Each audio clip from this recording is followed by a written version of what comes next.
प्रभु रामदेव भगवान अल्लाह खुदा ईश आदि नाम एक ही शक्ति के हैं।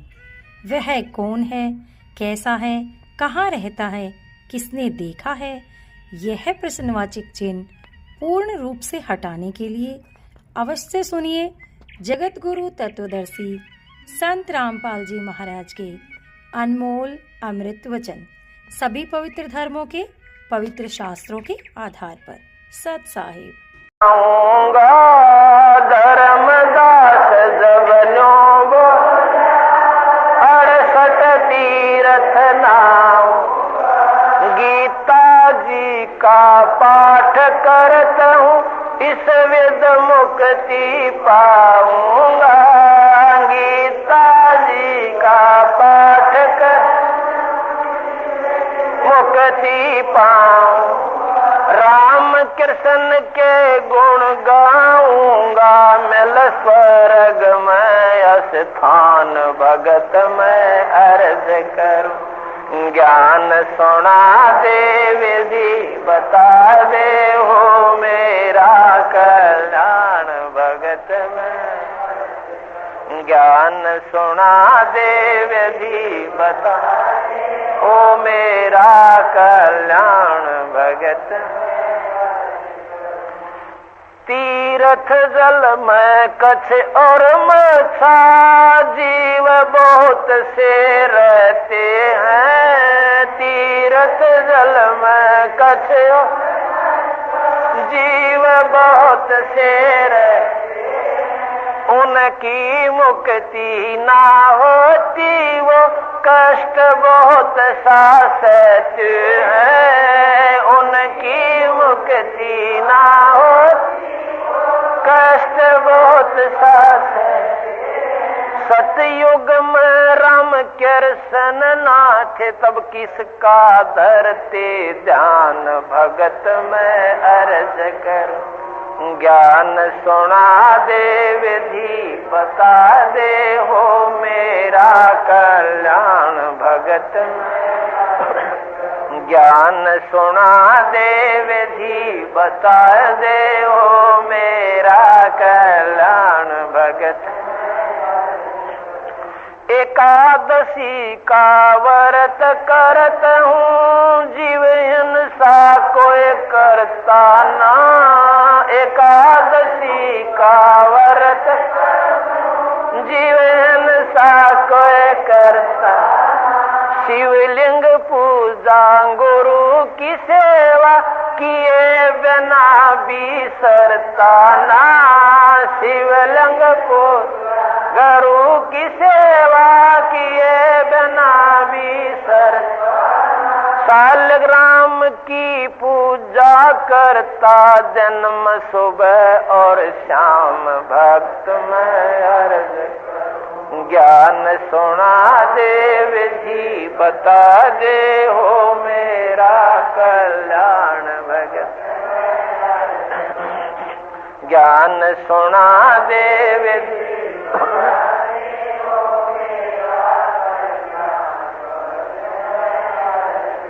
व्रत करे से मुक्ति हो, तो अकाल पड़े क्यों मरते हैं। व्रत करे से मुक्ति हो, अकाल पड़े क्यों मरते। शिवलिंग पूजा सालग सेवा अनजाने में करते हैं। शिवलिंग पूजा सालग अनजाने चेतन ओ कबूल रहे हुए, पत्थर से नफराम भक्त में अर्ज करूं। ज्ञान सुना दे विधि बता दे, हो मेरा कल्याण भगत। ज्ञान सुना दे विधि बता दे, हो मेरा कल्याण भगत।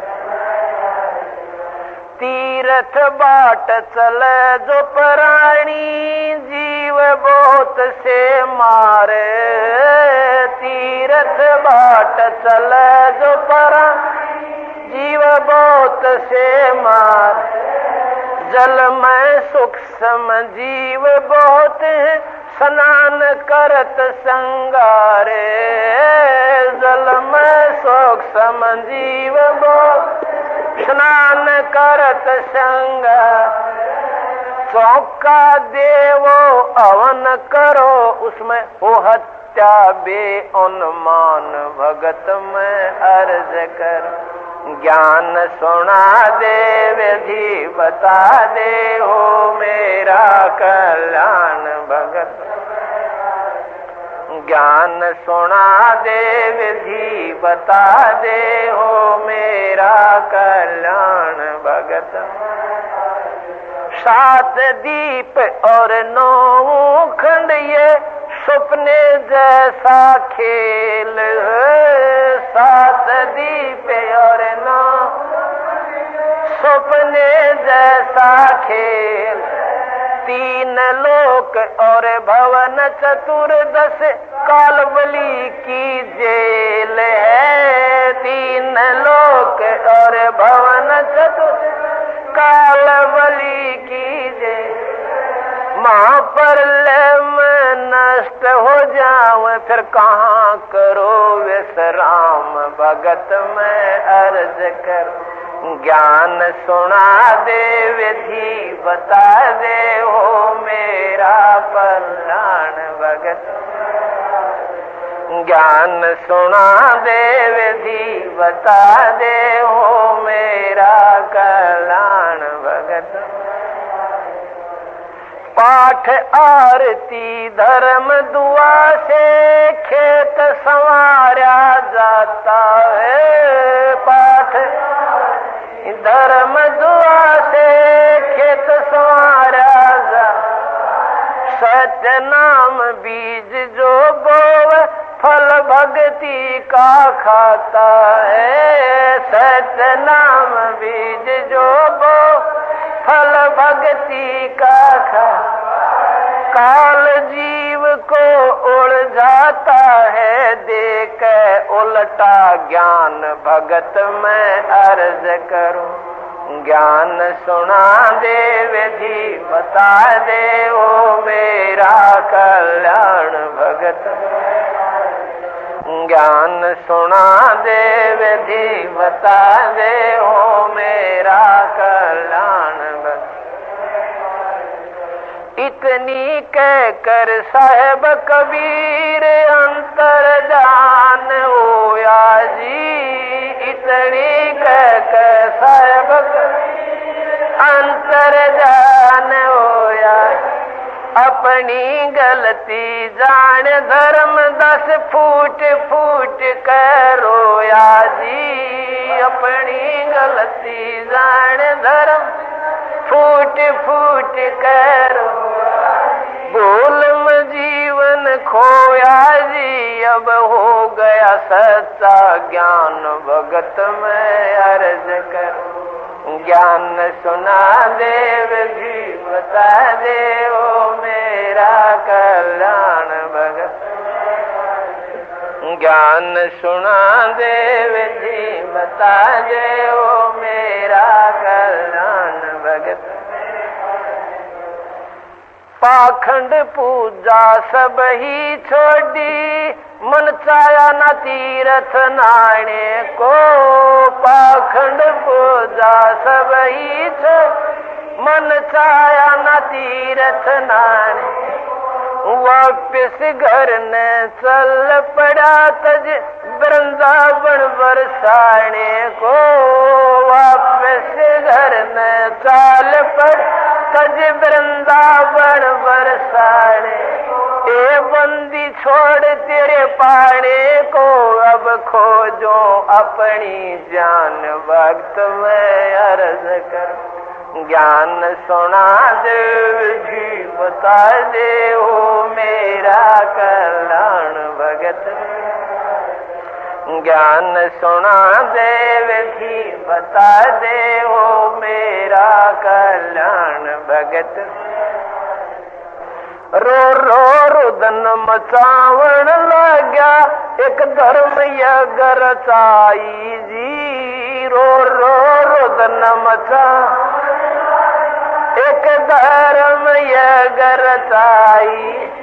दीन दयाल दया के सागर आके सुरत जखाई जी। दीन दयाल दया आके सुरत जखा।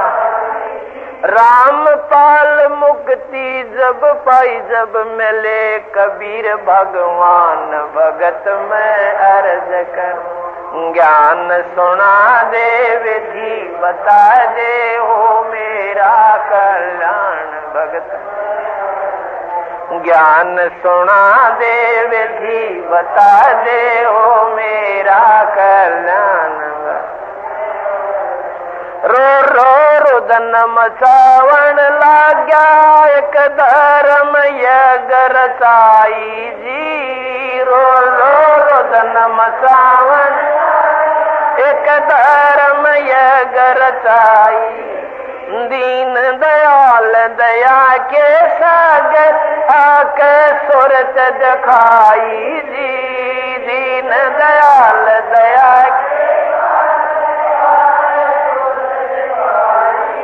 राम पाल मुक्ति तब पाई जब मिले कबीर भगवान भगत मैं अर्ज करूं। ज्ञान सुना दे विधि बता ओ मेरा कल्याण भगत मैं अर्ज करूं। ज्ञान सुना दे विधि बता मेरा कल्याण भगत में।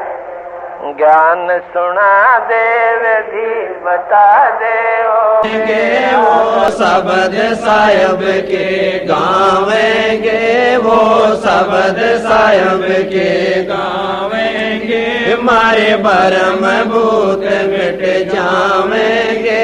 मारे भरम भूत मिट जावेंगे। फिर होवे नाम विश्वास बधाई मैं बाटूंगी। हमारे होया पाठ पर काश बधाई मैं बाटूंगी। नगर निवासी सब ही आना। नगर निवासी सब ही आना। आपस के मतभेद भुलाना। आपस के मतभेद भुलाना। कोई दिन में सबको चल जाना।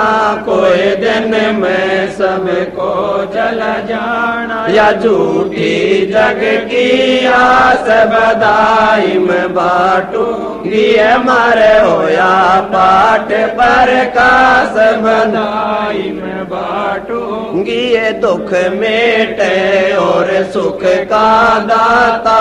दुख मेटे और सुख का दाता। पूर्ण ब्रह्म है आप विधाता। पूर्ण ब्रह्म आप विधाता। जब चावे चोला घर आता। जब चावे चोला घर आता। होया सुल्तानी का खवास बधाई मैं बाटूंगी। हमारे होया पाठ पर काश बधाई मैं बाटूंगी। काशी में केशोवन आया। काशी में केशोवन आया। सामन के घर भोग लगाया। सामन के घर भोग लगाया। सेव धड़ पर शीश चढ़ाया।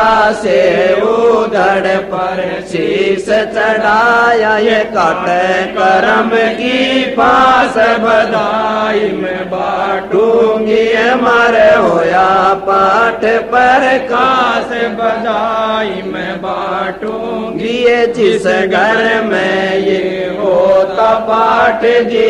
जिस घर में ये होता पाठ जी। उन भगतों के हो जा ठाठ जी। उन भगतों के हो जा ठाठ जी। भगति ने 12 बाट जी। भगति ने बारा बाट जी, जिनको लगी न भजन की प्यास बधाई मैं बाटूंगी, मारे होया पाठ पर कास बधाई मैं बाटूंगी।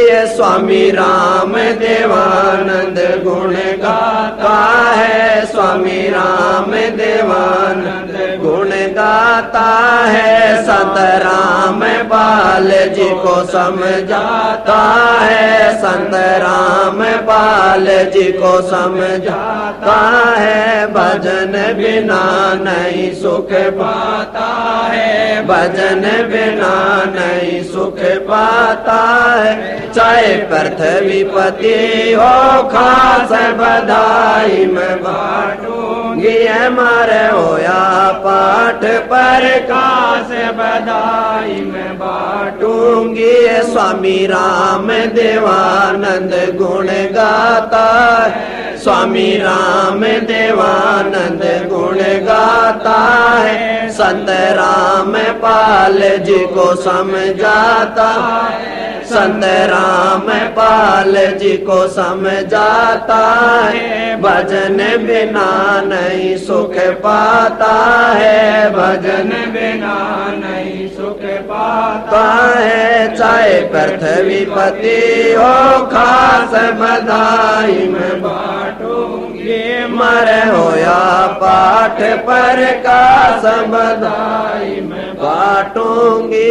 मारे आए साहेब कबीर बधाई मैं बाटूंगी, मारे आए साहेब कबीर बधाई मैं बाटूंगी।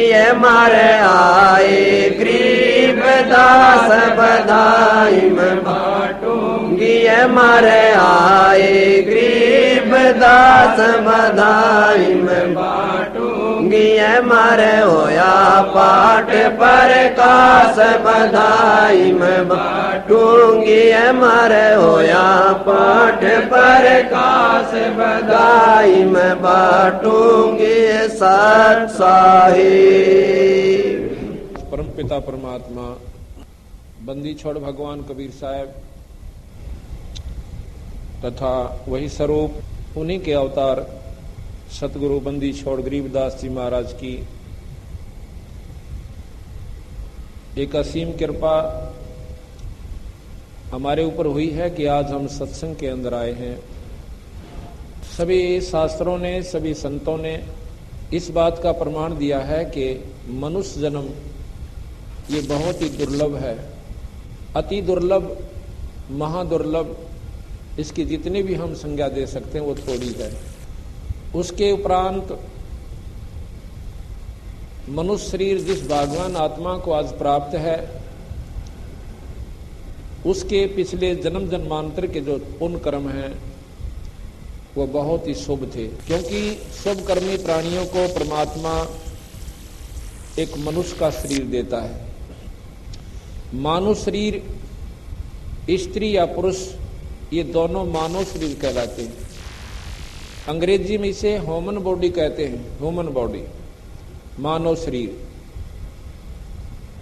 और इसके बाद जो सत्संग प्राप्त करती हैं, जो हंस आत्माएं जो सत्संग के अंदर आ जाती हैं,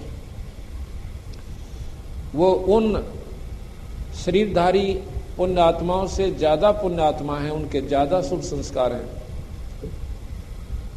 क्योंकि रामायण में भी लिखा है तुलसी साहब ने कि पुण्य पुंज बिन मिल ही न संता, पुण्यों के ढेर लागे बिना शुभ कर्मों की अधिकता ना हो जावे जिस प्राणी की, उसको संत समागम प्राप्त नहीं होता।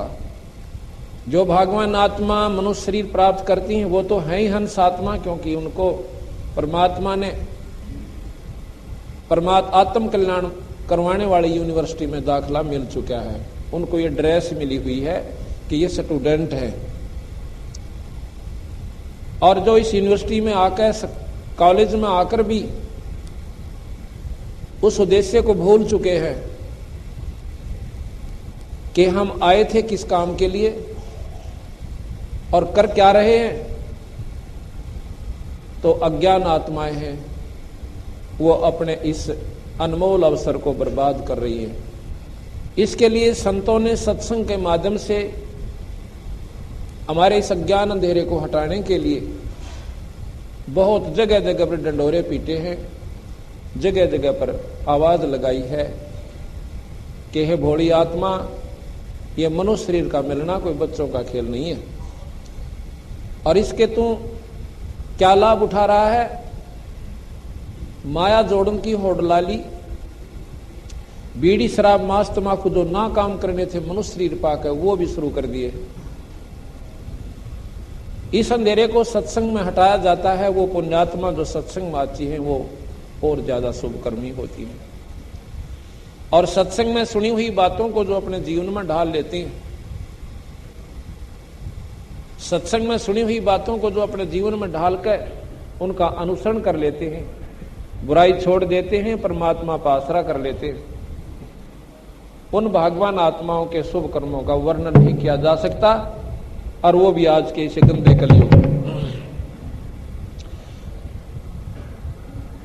आज जितनी भी हंसात्मा सत्संग के अंदर आई हैं ये शुभ कर्मी प्राणी हैं। इनको संत कहा है संतों ने, सतगुरु महाराज कबीर साहब ने। संत कौन होते हैं ये परिभाषा हम आपको आगे बताएंगे। परमात्मा को चाहने वाली आत्मा वो संत आत्मा होती है, उन्हें हंस आत्मा कहते हैं। आज बंदी छोड़ भगवान कबीर साहब पूर्ण परमात्मा, पूर्ण ब्रह्म कबीर, आज उन्होंने अपनी रजा बख्शी है कि रोहतक शहर के अंदर उस परम पिता परमात्मा की अमर कथा ये 5 दिन तक यहां पर चलेगी।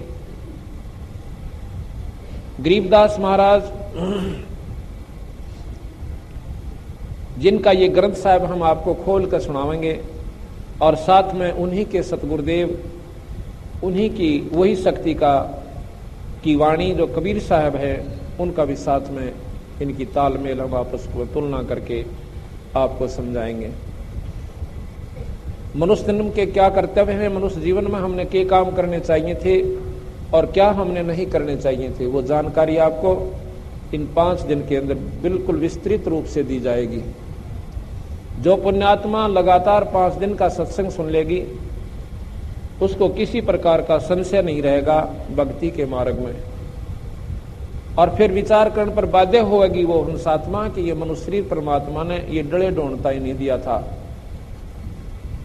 हम क्या करते हैं, बच्चे हो गए,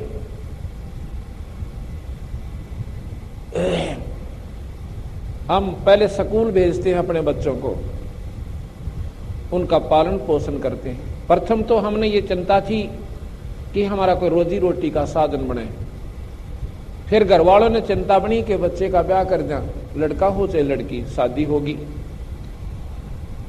शादी के बाद बच्चे हुए और बच्चों के फिर हमने लालन और पालन के अंदर अपना तन मन धन ला दिया। उसके बाद बच्चे जवान हुए, उनकी शादी कर दी। शादी के बाद मनोकामना हमारे मन में आई है, परमात्मा इनका संतान हो, मेरा वंश चले। वह भी सुन ली ईश्वर ने कि संतान यानी पोता और पोती, जोता और ज्योति हो गए।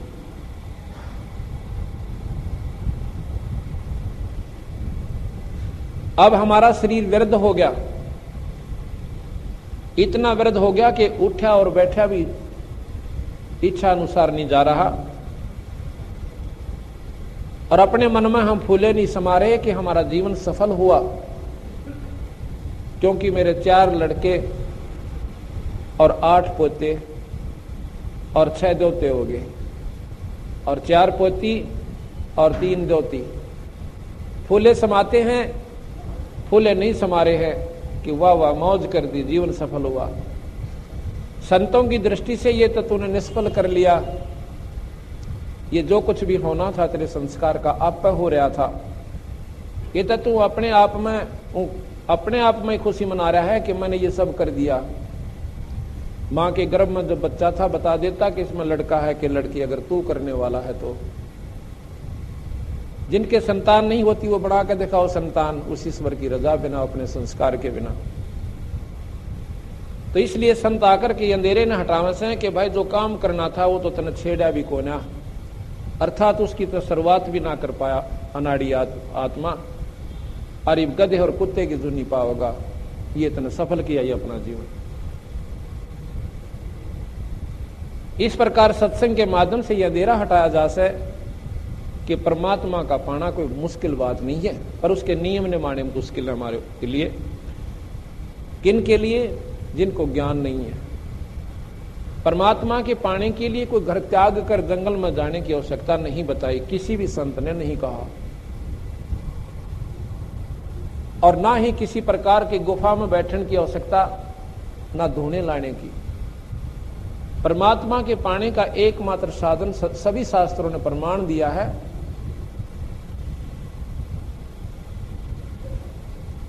रामायण के अंदर हम बहुत घनी कथाएं भी सुनते हैं, और परमात्मा को पाने की हमारे अंदर उमंग भी बढ़ती है, और उसमें सारी रामायण का एक ही सार है। रामायण की सारी कथा को सुन के आत्मा में कुछ जानकारी होती है। कथा के सुनने से मुक्ति, आत्म कल्याण नहीं होता, कथा के सुनने से जानकारी होती है कि भाई रावण जैसे कर्म हमने नहीं करने चाहिए। अगर हमने सद्भावना अपने भाई के प्रति हो तो विवेक्षण जैसी होनी चाहिए, और यदि हम परमात्मा से जायदाद और संतान ही मांग रहे हैं, यह भी हमारी महा कमजोरी है। कबीर साहब कहते हैं, क्या मांगू कुछ थिर ना रहाई, और देखत नैन चला जग जाई, 1 लख पूत 1.25 लाख नाती, आज उस रावण घर दीवान बाती। कहते हैं ये के मांगू, रावण जैसे ठाठ तो मेरे लाख जन्म में भी नहीं हो सकते, अगर मैं परमात्मा से मांगना भी शुरू कर दूं तो। 1 लाख पुत्र और 1.25 लाख रिश्तेदार, 1 लख पूत 1.25 लाख नाती, अर्णों का फिर उसका कोई दीपक लावणिया भी ना बचा, सर्वनाश को प्राप्त हुआ एक परम पिता परमात्मा के नाम बिना। ये जीव इतना लुट जाएगा आखिर में, और फिर पश्चाताप पड़ेगा। ये हमने जानकारी हुई तो फिर परमात्मा के पाने की रुचि उत्पन्न होती है।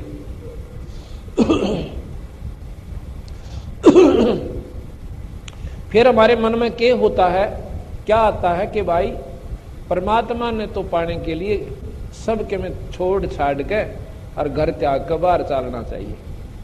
आड़ा को नहीं, यहां बात नहीं बन सकती।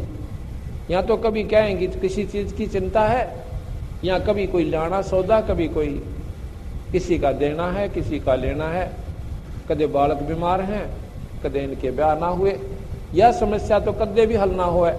इसलिए घर त्याग कर और कितने बार जंगल में बैठ कर भजन करेंगे। कबीर साहब कहते हैं यह गलती भूल कर मत कर दिए, कदे तुमने सोचा जंगल में भगवान मिलेगा। जंगल के अंदर जो महाकष्ट आपको होगा, भगवान तो 100 कोस चला जाएगा आपसे। मच्छर खावेंगे, डांस लड़ेंगे, सांप का डर सतावेगा, कभी शेर दाड़ जाएगा तो दिल थर थर थर्रावेगा। ऊपर तो बारिश पड़ेगी, सारा बैठा बैठा कांपेगा, और सर्दी का जब पीड़ा होगी तो भगवान तो 100 कोस चला जाएगा बावड़े, कदेश गलती में जाकर बैठे। परमात्मा को पाना है तो इसी में पाना पड़ेगा, अपने घर में ही रह करके ईश्वर प्राप्ति आप कर सकते हो। वो साधन क्या है कि कलयुग केवल नाम आधारा, और सुमर सुमर नर उतरो पारा। इस सारे का निचोड़ तुलसीदास जी ने एक ही श्लोक में दे दिया। अब हम पढ़ें गीता, पढ़ें हम रामायण, लेकिन इस मंत्र पर ध्यान नहीं देते। हम क्या सोचते हैं कि परमात्मा को तो वो लोग पा सकते हैं जो जंगल में ढूंढे लाए बैठे, जिन्होंने घर छोड़ दिया। सतगुरु महाराज बंदी छोड़ भगवान कहते हैं कि कभी नहीं। परमात्मा को पाने के लिए एक नाम की आवश्यकता है,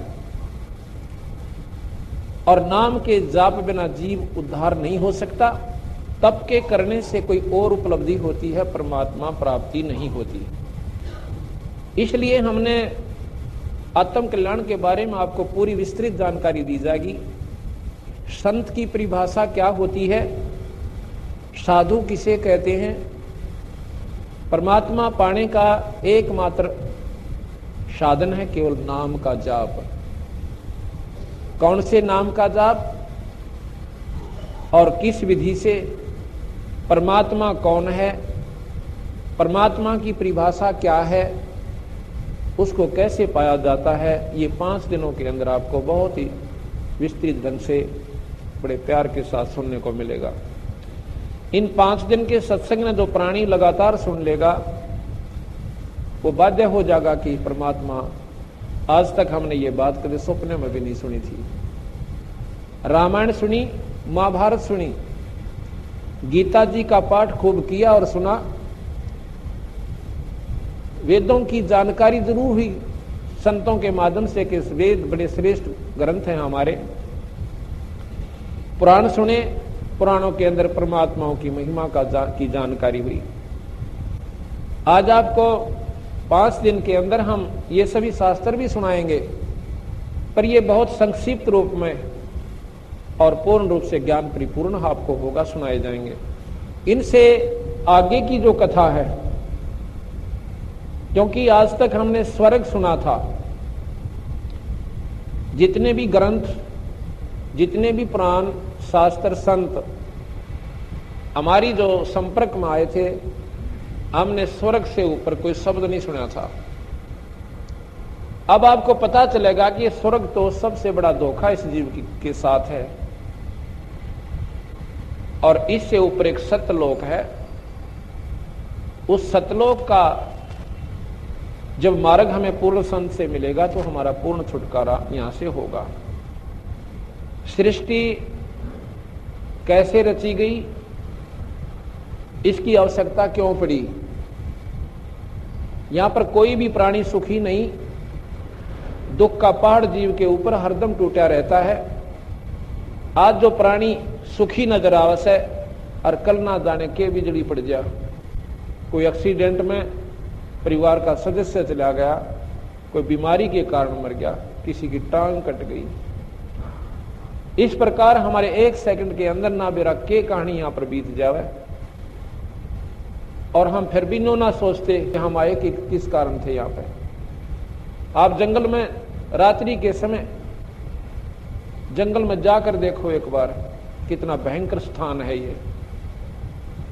कालजे की धड़कन नहीं रुके सारी रात, कितना शेर बोल रहे हैं, कितना रीछ चंगाड़े हैं, कहीं सांप का डर हो रहा है।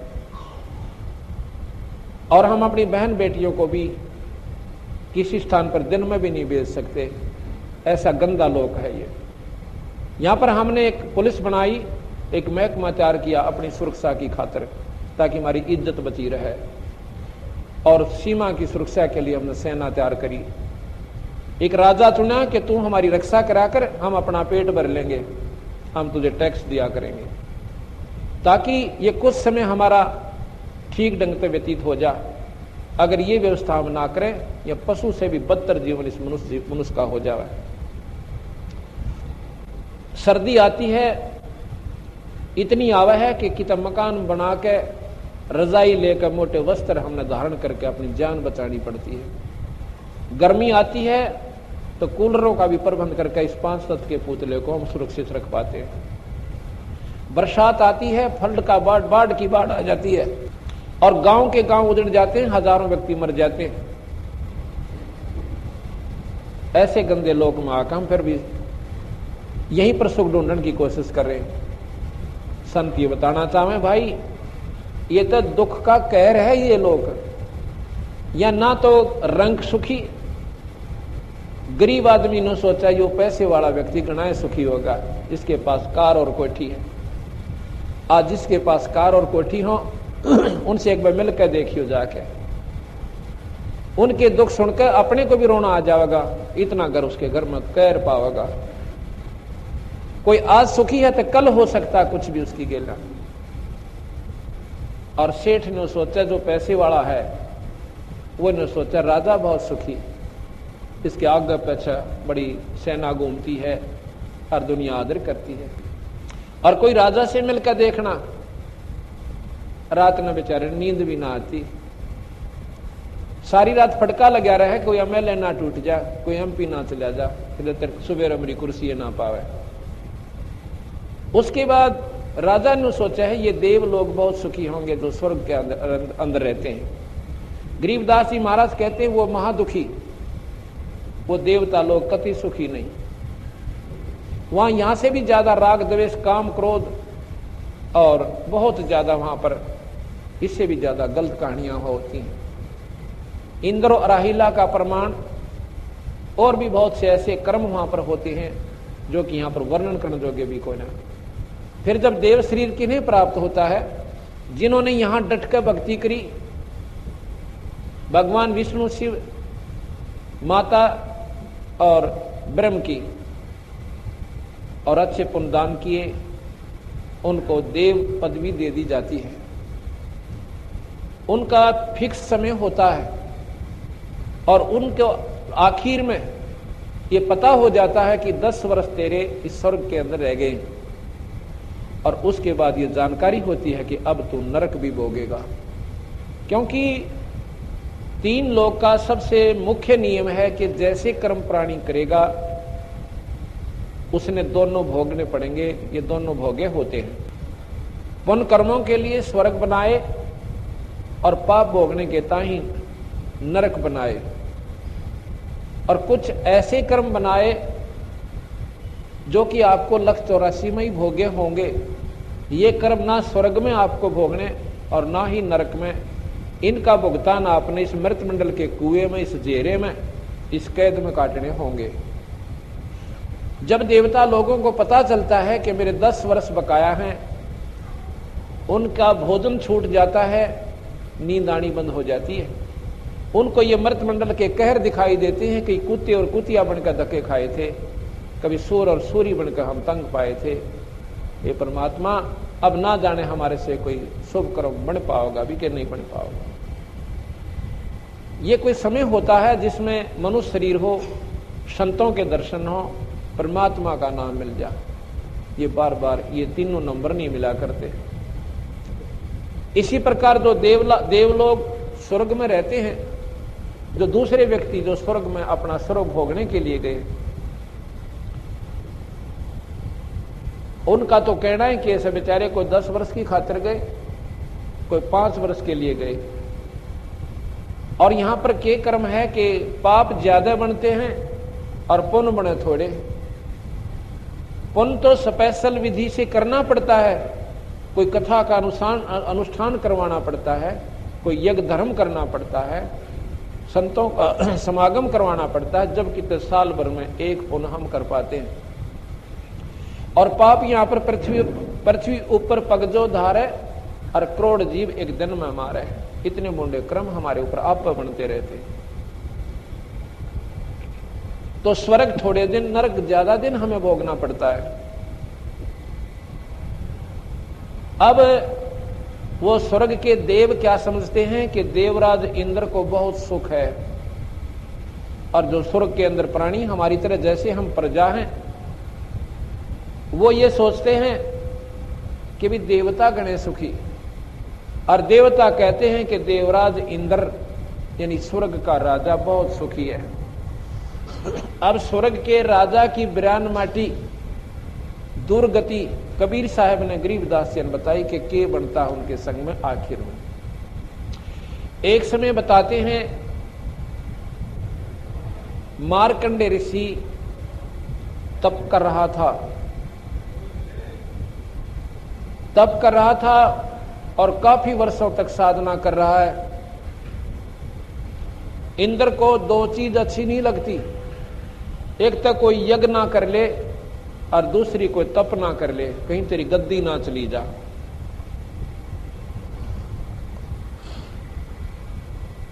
अलकारे छूटे रहते हैं। जैसे विश्वामित्र ने तप किया था, लेकिन इंद्र ने नहीं सुहाया, उर्वशी भेज दी और उर्वशी ने जाके उसके तप को खंड करके शादी कर ली। शादी करके एक लड़की होने के बाद विश्वामित्र के गोड्डा में वह लड़की छोड़कर चली जाती है। विश्वामित्र के तप को उसने खंड कर दिया, क्योंकि इंद्र ने यह बात कतई नहीं अच्छी लगती, कोई तेरे राज को प्राप्त ना कर ले। मार्कंडे ऋषि ने जब घोर तप किया, जाप कर रहा था, इंद्र ने सोचा कि ये ऋषि तो तेरी गद्दी को अवश्य प्राप्त कर लेगा।